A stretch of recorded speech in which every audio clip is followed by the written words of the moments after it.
السلام علیکم مولانا. وعلیکم السلام ورحمۃ اللہ وبرکاتہ. مولانا یہ حیدرآباد کس سلسلے میں آئے ہیں؟ ایک مرحومہ کے ایصال ثواب کی مجلس تھی چہلوے کی، اس سلسلے میں آپ کے شہر بلا میں شہر اعظم میں آنا ہوا. یہاں حیدرآباد میں یہاں کی عوام سے کیا ریسپانس ملا ہے آپ کو؟ عزادار سید الشہداء موالیان حیدر کرار علیہ السلام جہاں بھی ہیں سب ہم جماعت ہیں، اور ایک ہی سب میں کھڑے ہو گئے محمود و ایاز. نہ کوئی بندہ رہا نہ کوئی بندہ نواز. فرش عزا پہ نہ کوئی بلند ہے نہ کوئی پست ہے. فرش عزا پہ عزادار سید الشہداء کی حیثیت سے ہر شہر میں، ہر ذرے پہ، ہر زمین پہ، ہر خطے میں الحمدللہ پائے جاتے ہیں اور موجود ہیں. اس لیے کہ یہ سورہ کوثر کی وراثت ہے اور یہ قائم و دائم ہے اور انشاءاللہ قائم و دائم رہے گی. تو سب لوگ محبت سے ملتے ہیں اور بے پناہ محبتیں اور بے پناہ حوصلہ افزائی اور داد و تحسین اور اخلاقیات اور میزبانی کے جو فرائض انجام دیے ہیں مومنین حیدرآباد نے، میں بے پناہ شکر گزار ہوں.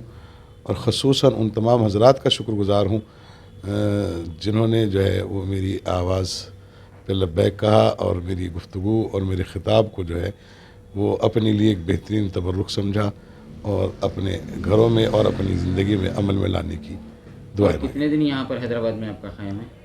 ارادہ تو یہ ہے کہ انشاءاللہ کل رہیں گے، پرسوں نکل جائیں گے کل کے بعد، کیونکہ بہت سارے معاملات ہیں اور طبیعت میری ناساز بھی تھی. لیکن چونکہ جناب قبلہ شان حیدر صاحب کا یہ حکم تھا تو میں حاضر خدمت ہو گیا ان کے حکم کی تعمیل کرتا ہوا.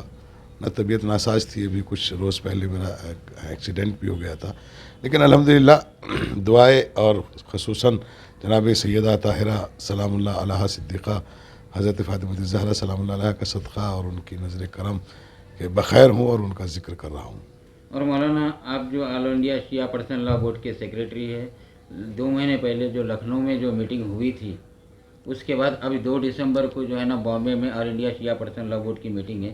کس عنوان کے اوپر ہو رہی ہے میٹنگ ہے؟ جو 2 مہینے پہلے میٹنگ لکھنؤ میں ہوئی تھی تو اس میں کسی وجہ سے حاضر نہیں ہو سکا، میری کوئی وجہ رہی تھی غالباً، اور وہ بھی اسی اجلاس عام کے سلسلے میں ہوئی تھی کہ اجلاس عام کہاں پر رکھا جائے، ممبئی رکھا جائے، حیدرآباد رکھا جائے، دہلی رکھا جائے.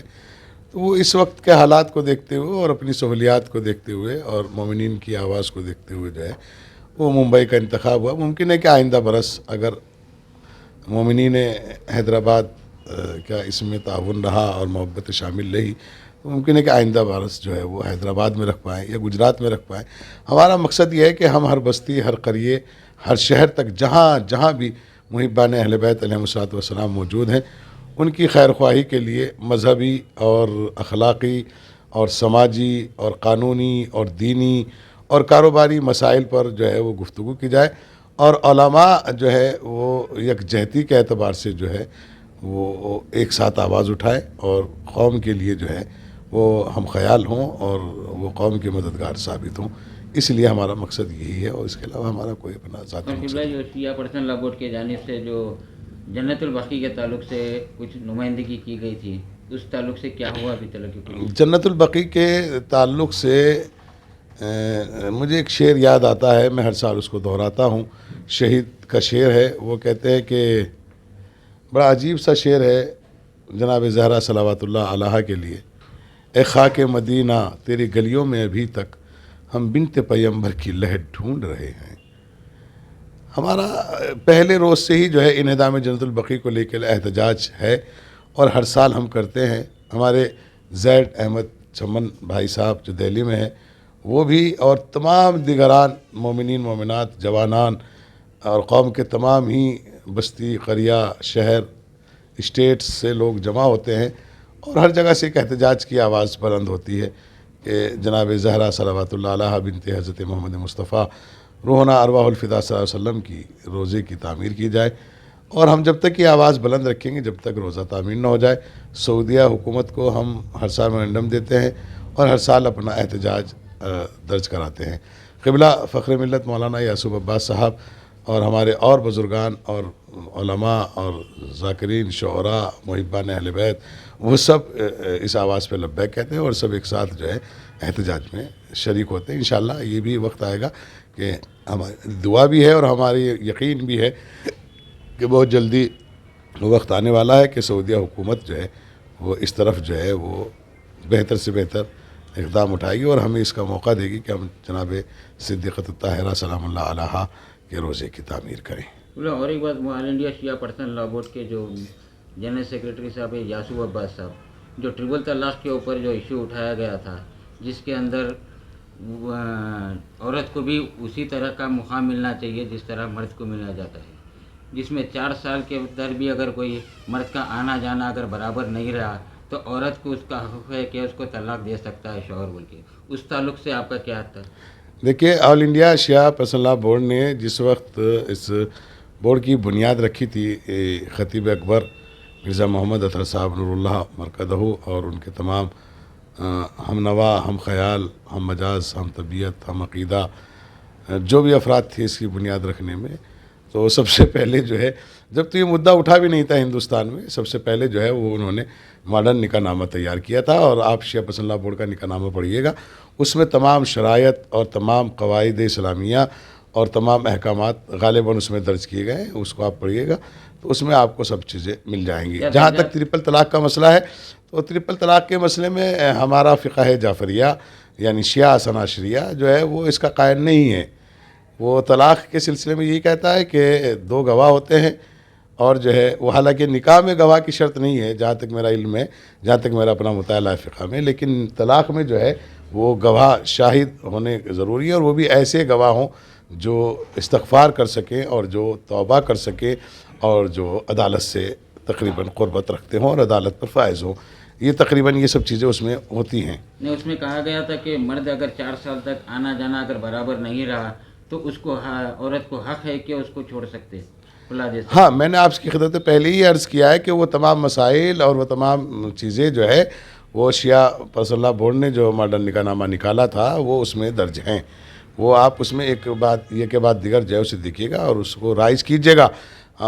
قبلہ فخر ملت یاسوف عباس صاحب بھی اور ہم سب لوگ اسی طرح کی کوششیں کر رہے ہیں کہ آپ اس کو معاشرے میں رائج کیجیے گا۔ تو میں سمجھتا ہوں ہمارے یہاں الحمدللہ ویسے بھی زیادہ یہ سلسلہ نہیں ہے، جناب زہرا صلوات اللہ علیہا کا صدقہ ہے اور ان مجلسوں کا فیض ہے کہ ہمارے یہاں بہت کم سلسلہ ہے طلاق کا، لیکن ہاں اگر کہ اختلاف ہو جاتا ہے اور طلاق تک نوبت پہنچتی ہے تو ہمارے علماء الحمدللہ علماء کا سایہ قائم و دائم رہے، وہ بھی اس طرح متوجہ کرتے ہیں کہ 3 موقع دیتے ہیں کہ مصالحت ہو جائے، مصالحت ہو جائے اور مصالحت ہو جائے۔ بڑی مشکل سے جب کہیں جا کے طلاق کی نوبت آتی ہے، لیکن اس کے لیے بھی شرائط ہیں۔ جذباتی طلاق ہمارے یہاں ہمارے فقہ میں جو ہے وہ قابل قبول نہیں ہے، غصے والی طلاق قابل قبول نہیں ہے۔ اگر عذر شرعی ہے اور شرعی اعتبار سے کچھ خامی پائی جا رہی ہے تو پھر طلاق دی جاتی ہے، وہ اسلام نے بھی رعایت کی ہے اس سلسلے میں۔ اور ایک جو آخری سوال یہ ہے کہ خون سے جو فتوے نکلے جا رہے ہیں کہ خونی ماتم کے اوپر، کیا وہ کہاں تک سچ ہے، اس کے بارے میں آپ کا کیا خیال ہے؟ میں نے ابھی تک جہاں تک اپنا ذاتی میرا نظریہ ہے تو اس سلسلے میں میرا غالباً میں نے سمعی اعتبار سے یعنی سنا ہے، میں نے کوئی فتویٰ کسی مرجع کا اپنی ابھی آنکھوں سے دیکھا نہیں ہے، تو میں اس کی بنیاد پہ نہیں کہہ سکتا، اس لیے کہ صادق آل محمد حضرت ابا عبداللہ علیہ السلام کا ارشاد گرامی ہے کہ سننے میں اور دیکھنے میں یعنی 4 انگلیوں کے فاصلے میں جو حق و باطل کا فیصلہ ہو جاتا ہے۔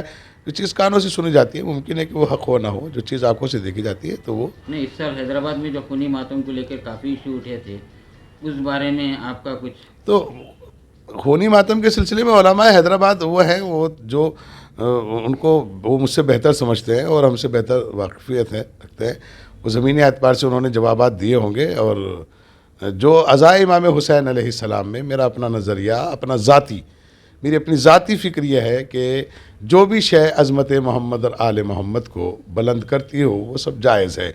جو چیز عظمت محمد اور آل محمد پہ حرف زن ہوتی ہو، یعنی لگتا ہو کہ اس سے آل محمد علیہ السلام کی عظمت پہ عمل ہو رہی ہے نعوذ باللہ من ذالک، تو وہ عمل قابل قبول نہیں ہے، کوئی بھی عمل ہو، حتیٰ کہ اگر اولاد بھی ہے تو وہ بھی قابل قبول نہیں ہے۔ تو میرا اپنا ذاتی نظریہ یہ ہے۔ فقہ کا مسئلہ جو ہے وہ مراجعین اکرام اور علماء بزرگان جو ہے وہ بیٹھے ہوئے ہیں اور وہ دیکھ رہے ہیں۔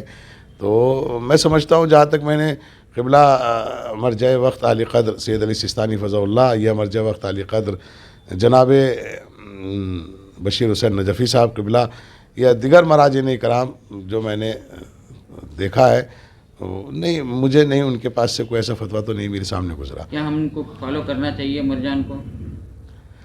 ہاں، مینیجر کی ضرورت ہوتی ہے تو کوشش کرنا چاہیے کہ جو اپنے سے قابل ہو اور بہتر ہو اور عالم ہو تو اس کی رائے، اس کے مشورے اور اس میں جو ہے ہمیں اس کی پیروکاری کرنی چاہیے اگر کوئی بہتر ہے. اس سے کوئی سال 2022 میں محرم سے لے کے ابھی تک کے کافی مولانا اور ذاکرین کی جو ہے نا کافی حیدرآباد میں توہین کی گئی ہے، کہ اس بارے میں آپ کا کیا خیال ہے؟ نہیں، میں یہ کہوں گا، چھوٹے مسئلوں کے اندر جو ہے نا کافی بڑے بڑے ایشوز اٹھ گئے ہیں. دیکھیے، ہم یہ کہیں گے کہ پہلی بات تو ہمیں مومنین حیدرآباد کا جو خلوص اور جو محبتیں اور جو علمی صلاحیتیں ان لوگوں کی ہیں اور جو تہذیبیں ہیں، ہمیں نہیں لگتا کہ اس طرح کا کوئی معاملہ ہوگا. یہ مومنین ممکن ہے، مجھے نہیں لگتا، میں اپنی ذاتی اعتبار سے کہہ رہا ہوں. شہر ولا ہے، شہر عزا ہے، شہر ادب ہے، اور دکن حیدرآباد کا ایک نام روشن ہے. اور وہ میں نہیں سمجھتا کہ علماء کی خدا نخواستہ اہانت کی گئی. ممکن ہے کہ کوئی جذباتی گفتگو ہو گئی ہو، یا ممکن ہے کہ وہ وقتی طور سے نظریاتی اختلاف ہو گیا ہو. ایسا نہیں ہے. علماء کا احترام الحمدللہ جہاں بھی جوانان عزادار سید الشہداء ہے وہ سب احترام کرتے ہیں، اور سب کو معلوم ہے بخوبی کہ علماء ہی نے جو ہے وہ ہم تک جو ہے بہار الانوار جیسی کتابیں اور اصول کافی جیسی کتابیں، من لا یحضر الفقی جیسی کتابیں، لمعۃ دمشقیہ جیسی کتابیں، یہ سب مسائل، یہ واقفیت، یہ رسم عزا، یہ عزا خانے، یہ سلسلہ پرچمداری اور یہ نوحہ خانی، یہ مرثیہ خانی، اس میں سب علماء ہی کا حصہ ہے. اور اس میں قوم کے مخلص افراد ہی کی محبتیں اور ان کی وہ ہیں کہ وہ شانہ بشانہ جو ہے وہ علماء کے ساتھ چلتے ہیں اور ان کی آواز پہ لبیک کہتے ہیں. تو ممکن ہے کہ نظریاتی اختلاف کوئی ہو، لیکن ہم سمجھتے ہیں کہ ذاتی اختلاف کسی عالم سے نہیں ہوگا. اور ممکن ہے کہ کسی عالم سے بھی اشتباہ ہو سکتا ہے. ایسا نہیں ہے کہ کوئی جو ہے وہ علم لدنی کا وارث تو ہے نہیں سوائے معصومین کے. ممکن ہے کہ علماء سے، ذاکرین سے، واعظین سے، خطبہ سے، شعراء سے، عزاداروں سے ممکن ہے کوئی اشتباہ ہو سکتا ہے، لیکن اس اشتباہ کو جو ہے ہم حد حرف آخر نہ تسلیم کریں تو بہتر ہے. اس تعلق سے قوم کو کیا پیغام پہنچائیں گے؟ ہمارا تو ایک ہی پیغام ہے، اور ہمارا مقصد بھی ایک ہی ہے، ہمارا ہدف بھی ایک ہی ہے. اور ہم ہمیشہ، آپ نے سنا ہوگا ہماری جو ابھی مجلس تھی اس تقریر میں بھی آپ نے سنا ہوگا، ہمارا تو، میری نیچرلٹی اور میری فطرت تو اس بات کے علاوہ کچھ گوارا نہیں سمجھتی کہ عزادار سید الشہداء کو تمام تر اختلافات کو رد کر کے فرش عزا پہ ایک عزادار کی حیثیت سے آ جانا چاہیے. اور فرش عزا کے ساتھ ساتھ فرش مسرت یعنی ولایت امیر المومنین علی بن ابی طالب، ولایت معصومین پر ہم سب کو یکجا ہونا چاہیے. اور مظلومیت جناب سیدہ صدیقہ طاہرہ بنت حضرت محمد مصطفیٰ حضرت فاطمہ الزہرا سلام اللہ علیہا کی مظلومیت پہ ہم سب کو ایک ساتھ کھڑا ہونا چاہیے. ہمارا مقصد ہی جو ہے وہ ولایت علی ابن ابی طالب، عزائے امام حسین سرکار ابا عبداللہ علیہ السلام، اور جو ہے مظلومیت جناب سیدہ سلام اللہ علیہا ہونا چاہیے.